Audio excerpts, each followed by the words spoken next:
Fidel Castro, the former Cuban dictator, was famous for making Cuba the first communist country in the Western Hemisphere.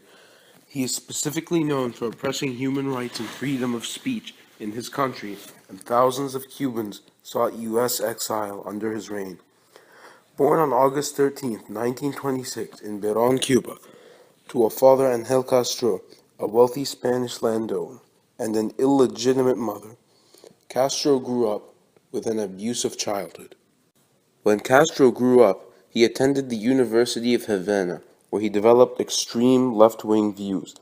In 1947, Castro participated in an unsuccessful rebellion in the Dominican Republic against the junta government. Soon after, in 1952, Batista, the president of Cuba at the time, overthrew the democratic government and made himself a dictator. On July 26, 1953, Castro unsuccessfully again attempted to overthrow Batista and was sentenced to 15 years in prison on October 16th of that year.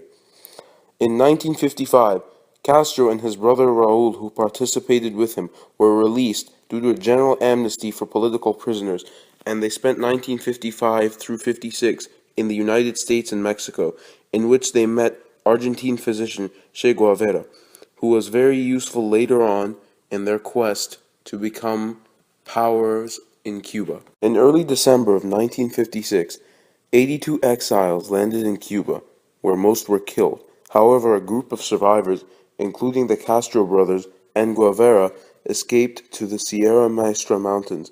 From 1957 until 1958, they waged a guerrilla war in which they combated government troops and burned sugar crops. On January 1 of 1959, Castro and his forces finally succeeded in overthrowing Batista. The next day, Urrutia is named president and Cardona is named prime minister. However, on February 16th of the same year, Fidel named himself prime minister. On May 8, 1960, Castro forms diplomatic relations with the USSR.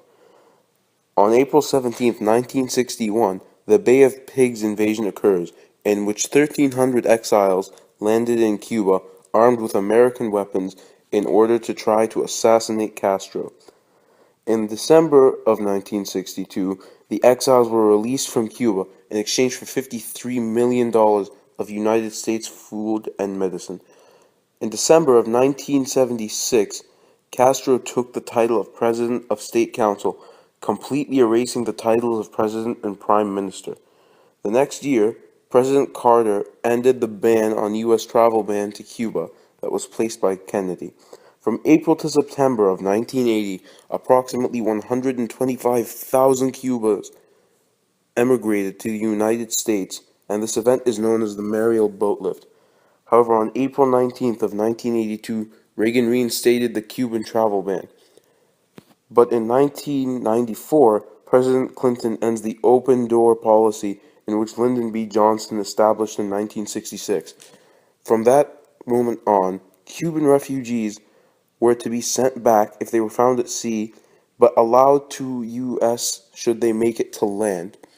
This was very important because of the amount of Cubans who tried to come to the U.S. after Castro made the country poor by stealing from his country as a dictator.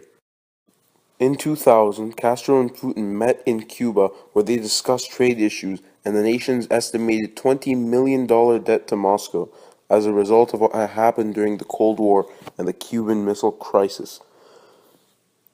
6 years later, after harshly sentencing dissidents, Cuban TV announced that Fidel Castro was undergoing surgery and that power had been temporarily handed to his brother Raul. Fidel returned publicly after a few weeks and said that Raul had power from that point. In October of 2007, Fidel published his autobiography called My Life. And finally, in February of 2008, Castro publicly resigned due to his terrible health and leaves Cuba in Raul Castro's hands. In December of that year, Castro expressed interest in talking to the Obama administration. Since, Castro has been trying to repair relations with the United States